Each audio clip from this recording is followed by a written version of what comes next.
We just got finished filming a disaster. Chris called and said, I need your help. Hurry and grab the boys' water boots and get down here. We're working all this water from the high water ditch. The ditch was overflowing. We had a low spot and it was just flooding out into one of the fallow spots. And Chris had to hurry and go get the backhoe and haul us down and help get the little mini X to come and save the day. Do me a favor and watch the end so I can have some input on that I'm not the only one that struggles with these things. Let me know in the comments. Help me feel better about myself, please. And if you are enjoying our stuff, we'd love for you to subscribe. Hope you enjoy. We're gonna go in this way because the road got flooded out. If you are done for you, then dig in that door hole. You will die in Guys. that. You silly. You are silly.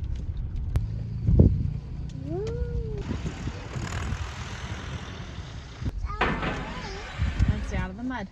Out of the way!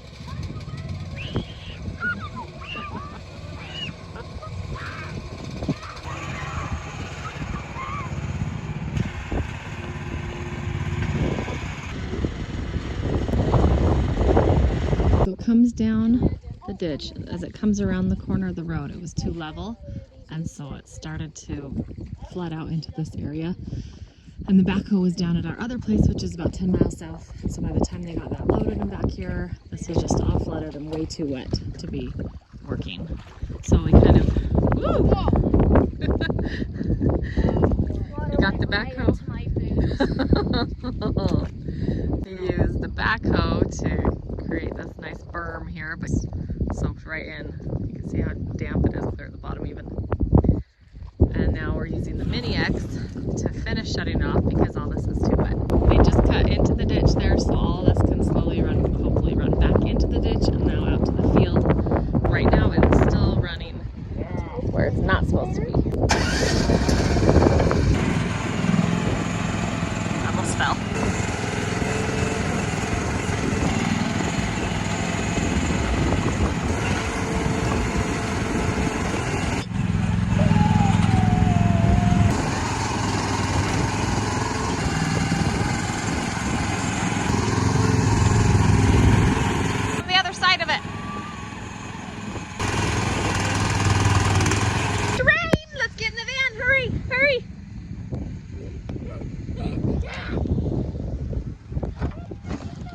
Oh, what's that?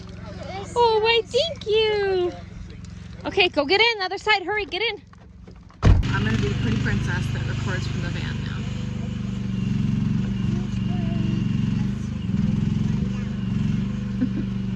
Very silly. Oh, okay, got my raincoat on. You don't mind?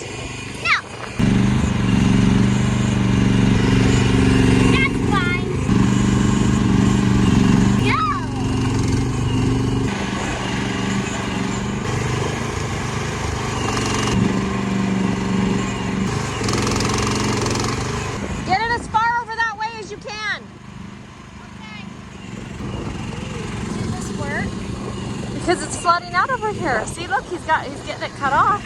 It'll flow everywhere if we don't stop. Yeah, look, it was flooding over here, and this is a fallow field, so we don't need the water over there. We want it to water the hay fields. Okay, bye.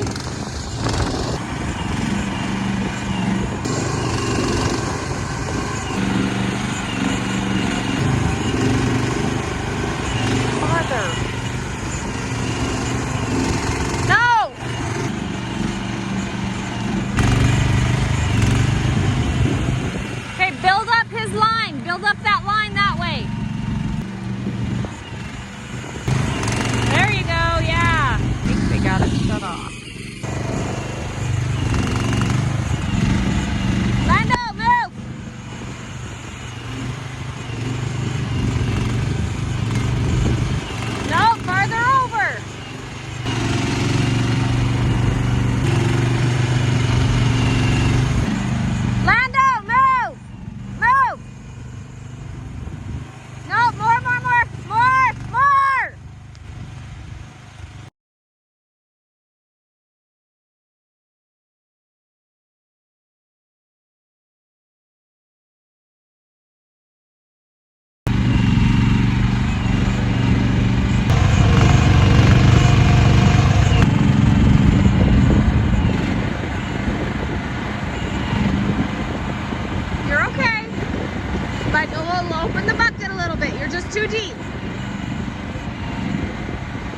You're doing good.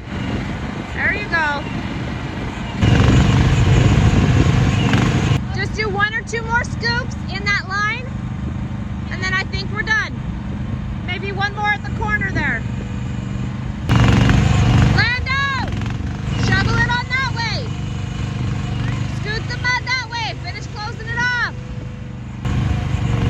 Yeah, there you go, Lando.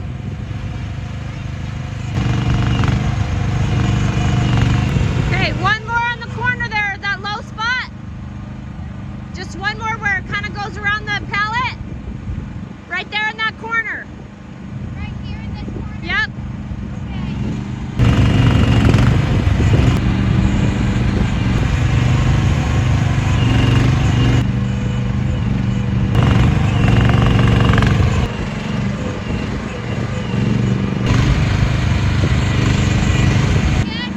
I think that's good, don't you?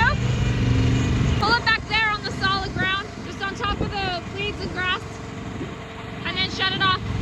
You good, Lando? You think it's good? Okay. I've lost my voice a bit. One of the hardest things that I had to get used to on the farm was yelling more. So for him to be able to yell, to hear me over that excavator, I had to yell over it. I had to have him shut it off. He was getting frustrated. I was getting frustrated. Went to go step and just try to show him where. And I hit a super wet spot. My foot just sunk right in, clear up to mid-calf.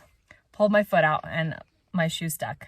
Ugh, not proud parenting moment. Got mad and yelled even more. It's really frustrating as a person that's stepping back or that's standing back, and I can see a lot more of it, trying to explain to him what it's doing. Plus, you know, he doesn't have the full understanding of everything that I do and can see the bigger pictures, the goal, the adult versus child, you know, that I understand what we're doing a lot more, but he really wants to help. And he was doing a great job. He kept wanting to shift. Like when I would tell him to put a bucket farther on, and he thought that meant that he needed to move the whole mini X, 2 feet over, not realizing that the reach of that arm can go right where I'm wanting him to do it. Like how stressful and frustrating it is when when you're trying to explain something and they're not getting it, and then on top of, like, for us, on top of yelling over the equipment, I could tell my voice is all off from having to yell over it. And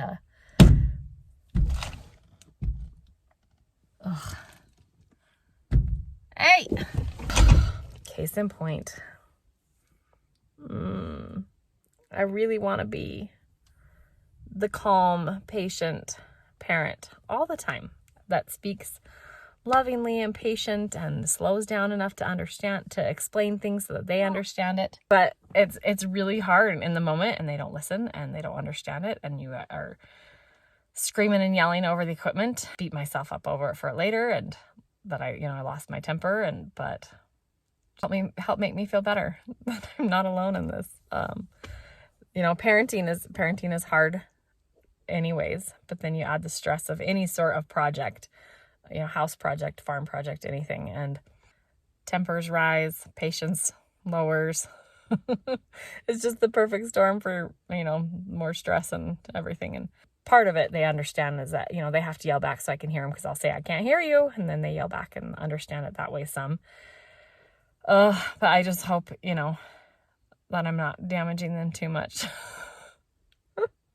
I never thought that I would be like this. I thought I imagined the type of parent that I would just be calm, patient, and quiet. And when we're not in stressful moments, I am that. Or even just at home in stressful moments, I'm able to get in that mode better. But it's just hard when you are out in the field and doing stuff. And so please tell me I'm not the only parent that does this. So one of the things that we're fastest to say here is I'm sorry. And I've worked really hard on being willing and able to apologize quickly and often when I'm wrong. One of the things I want them to grow up knowing is that adults and parents, but adults everywhere, can be wrong. And so we say lots of I'm sorry's and I love you. There's a little more real life for you. So thanks for watching, everybody.